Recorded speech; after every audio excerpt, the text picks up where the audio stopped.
Hi, well, welcome to another tutorial. This one's about wiring up a domestic lighting circuit using a pendant light and a single switch. Okay, don't get confused, I've just got the board partly set up here.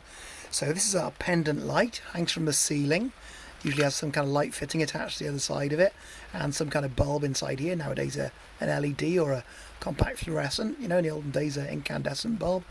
That's a bayonet fitting bulb, so you push it in and turn it around and it'll make a connection. You don't have to screw it in. And this is our connections which will fit onto the ceiling in our house. Okay, so this screws in place. A couple of things worth noting about this base plate here.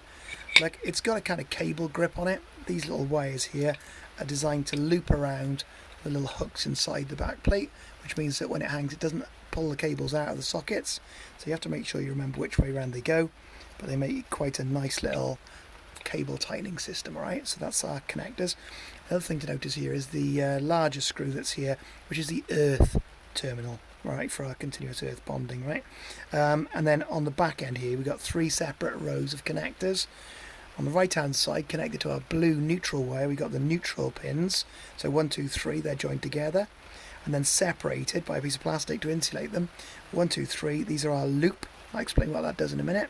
And then 2 that are our live connection. You can see our live line, the brown line that's going to the bulb. So we've got neutral going to the bulb, we've got live going to the bulb.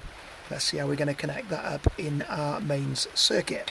Okay, so obviously we're not going to connect it to the mains. If you want to test this circuit, the 12 volt power supply and the 12 volt MES bulb holders with the bayonet adapter are going to let you do that, right? So you can check out how it works, right? So I'm going to put all the other stuff to one side a moment. I'm going to talk to you about the tools I'm going to use. Right, so when you're working with domestic electrical installations, you need to be aware of different cables that you come across. So this is two 1.5 millimeter squared cable. Okay, now that's fine for lighting circuits, but you wouldn't want to use this for a power circuit. Okay, so like a ring main or a something higher power like a shower circuit or whatever is going to need much thicker conductors. Okay, so this is okay for using for lighting circuits, and this wire is what we call twin and earth, right? So if I strip some of this wire back, look, and take the outer sheathing off, the PVC coating off, you can see that inside it you've got a brown wire, a blue wire and a bare copper wire. Okay, so the brown wire is your live line, the blue wire is your neutral line, and the one in the middle is your earth line. Okay, that does a very important safety job in our circuit. So that's my cable I'm going to be using, all right, for the first circuit.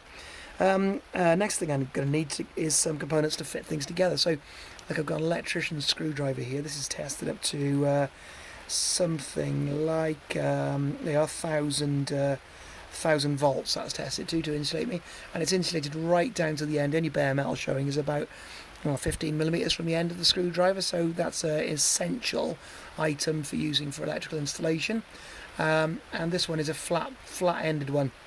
Most of the connections that you're going to be fitting together are small flat-ended screws. Okay, flat-ended screws, but you will probably need a Phillips screwdriver for connecting pieces up to the board, and so the Phillips screwdriver I've got there is also insulated. It's part of a set. All right. What else have I got? I've got some mains, 1000 volt rated cutters. So these are really good. These will cut through wire, no problems. Right, straight through, very sharp indeed. And I've also got, you just saw me use them, I've also got some wire strippers. Now look, electricians will use all sorts of different ways to strip wires. Some of them use a penknife, some of them use a pair of pronged strippers, but I quite like to use these in school because they're pretty safe and handy to use, and it can be a bit awkward to strip wires, right? So here we go. First thing, I'm going to, oh sorry, one thing I didn't mention is these pieces of tubing. Okay, now these pieces of tubing, this one will come in very useful for something, and this one is another essential kind of part that we use to use. It's a 3 millimeter diameter piece of plastic tubing. Okay, this one is coloured in yellow and green, right? So yellow and green is the colour that we use for earth on our circuits. So our earth bonding, any bare wires in our circuit or any bare metal, it needs to be shielded. Okay, so what we do, where the earth comes out through the cable, we put a piece of earth slewing. Just measure it to see how long it's got to be, cut it to length, and that will do the job of protecting our earth conductor. Okay, just like that. So I've got neutral, blue, earth, yellow and green, and live brown. Okay, and we call them the lines or the conductors. We don't call them the wires. All right. Okay, so let's see where we go next. Now, I'll tell you what I'm going to do. I'm going to strip the wires and show you a technique for stripping the wires first of all. So once you strip back, don't try to take too little off, okay? Take a piece off that's probably about half, maybe about 3/4 of the length of your thumb, okay? You'll find the right amount and just stick with it, right? And off the end of each of these conductors, strip yourself about 1.5 centimetres of the outer insulation, okay? Not too much, right? We do not want to have lots of bare metal showing. You have to cut the cable shorter. Right, I've lost my slewing on there. Just don't worry about that. I'll pull the earth wire back a second. Right, my next job now, right, I'm going to get the end of that wire and I'm going to bend it over to make a larger surface to work with, right? So I've hooked it over, and now what I need to do is flatten it, right? So, I mean, I could do this with a pair of pliers, right? But what I'm going to try and do is do my cutters very carefully. I'm going to use the bit in my cutters, look, where it closes by the side of them, and I'm going to use that like a kind of grip to squash that bit flat, alright? So it's not as easy as it looks. Some of them have got a little gap at the base here that you can use, but if I do that with mine, I think I run the risk of cutting it, okay? So I'm just going to try and squash it a little bit, right? Okay, so I've squashed it together and I've got a nice flat terminal to screw to on my live connector, okay? That's a wider area for the screw to go to. I'm going to do the same on the blue wire. Squash it flat. And my pliers. Squash that together. Like that, nice flat spade connector to go to now. Okay, make sure that stays straight. And that one stays straight as well. Right, so now I've got good conductors to go to. Connectors to go to rather. Right, so let's just say that this, for example, is going to be my mains cable that goes through the back of the board. Only it's not, okay, it's going to be this one. It's a bit shorter, right? I'm going to use the other one for my switching line. Right, so here I go. This is going to go through the back of the board. Now, we're doing it facing down on the table in school, but in actual fact, this whole thing would be the other way up, right? Be dangling from the ceiling, and you would probably be up a ladder, all right? So working above your head, it's not very comfortable, right? You're going to find your arms going numb, you get pins and needles. You just got to get over that, all right? It's just one of the things an electrician has to do. The other thing is, so when the cables are dangling from the ceiling, they're just going to be like this, maybe hooked up with a piece of insulation tape around them. That'll be what happens after the first fix electrics, okay? So first fix electrics happens, and then once the house is watertight, the second fix happens, and with the second fix electrics, the electrician's called in to come and do things like wire up lighting, put sockets on the walls and things like that, all right? Okay, so here we go. That is my power cable coming down, and I've stripped it ready. Now, we can see on our connectors, I've got a neutral wire that goes to the bulb, and I've got a neutral wire on my power feed from the distribution board. So my first job is to connect neutral to neutral. So my neutral connectors go in the same row of 3, and I tighten those up, okay? Now you do have to make them tight enough so that they get a good solid connection. Some posh screwdrivers have got a little click mechanism, a torque indicator that tells you when you've got to the right tension. Okay, my next connector that's going to go on, so the brown one, the live line. Now, if I connected that brown line to the brown, so brown to brown, that's a situation we probably wouldn't want. It's not necessarily dangerous, but what's going to happen is as soon as I turn the distribution board on, the main switch, that light bulb would work, and the switch is not doing a thing at all, okay? You'd just be connected straight to the mains, which we don't want, obviously. We want to control it with a switch. So your live line goes into the loop, all right? I've got 3 screws to choose from. I'm going to choose the middle one, and I'm going to put my live line into the loop. Get it all the way in there, so you have to loosen the screw off until that connector will go in. It does get a little bit fiddly, and it does require a little bit of perseverance. There you are, it's in now. Okay, so tighten that up nice and tight. Just pretend I've got one of those click screwdrivers. Click click. Right, now earth. So my earth wire is going to go into the earth connection, right? So my earth needs to be slewed, right? So I'm going to get some slewing. I put it over the top of my earth wire, covering it up nicely. And then my earth wire is going to go into my earth terminal at the back. Now there is going to be another wire going in here, but it's a nice big connector, so you should be fine doing that. So that is going to go in there and be tightened down. So what I have now is my mains power going to my lamp socket, my pendant lamp socket. Okay, next thing, switching. Now, some people get confused with switching, but it's really not that complicated, okay? So bear with me, I'll try and explain as we go along. So first thing is, cut yourself a piece of wire that's long enough to go from the socket to the switch and add a little bit extra, okay? Now mine is too long really, but I'm not going to cut it because I don't want to waste the cable, right? So I've got a piece of wire here about 1 metre long, right? Really and truly it only needs to be about 50 centimetres long. So here I go. My wire for my switch, so the electrician this would be part of first fix, the electrician would fit the wire, so there'll be 2 wires dangling from the ceiling, both coming through to the back of the lamp socket like this. So you'd feed them through the hole in the lamp socket. Like I said, it can be a bit fiddly. Yeah, get those through, like so. And these are going to go to the switch, all right? Okay, so I've got a brown wire and a blue wire. Now what these 2 wires are going to do is they're going to join together these 2 brown wires. So we're adding 2 more live wires to our circuit. We break the live side of the circuit when we make a switch. So our problem here, this wire is actually blue, but it's a live wire. So to indicate that that's a live wire, what I'm going to do is I'm going to get some brown slew in, right, this little plastic tube, and I'm going to put it over the top of the blue wire to indicate that that is a live wire as part of my live circuit. So I've now got 2 brown wires in my circuit. Okay, so next job. I'm going to connect the switching line right in. So my switching line goes onto the bulb. So that's the first one. So I've got two brown wires going where the bulb gets its power now. One from the switch, one that goes to the bulb. Fix that in place, nice and tight.